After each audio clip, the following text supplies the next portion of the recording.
شمال ختیځ کې نښتې او د طالبانو د دفاع وزارت مرستیال تخار ته تللی دی.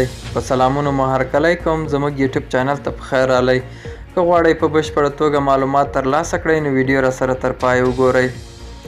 په شمال کې د جګړې له پراخېدو سره هممهاله د طالبانو د دفاع وزارت مرستیال ملا محمد فاضل مظلوم د امنیتي وضعیت د ارزونې په موخه د هیواد شمال ختیځ ته تللی دی. تخار کې ځایي سرچینو نن پنجشنبې دورې پر 25مه له اشتسوب ورځپاڼې سره په خبرو کې وویل چې د دفاع وزارت لومړی مرستیال له تازه دمو ځواکونو سره تخار ته راغلی او نن سهار یې په فرخار او ورسج ولسوالۍ کې کور په کور تلاشي پیل کړې ده. سرچینه زیاتوي چې تخار کې په دې وروستیو ورځو کې د طالب قومندانانو ترمنځ خپلمنځي ستونزې زیاتې شوي. له همدې کبله د دفاع وزارت مرستیال د وضعیت د کنټرول په موخه دغه ولایت ته سفر کړی دی.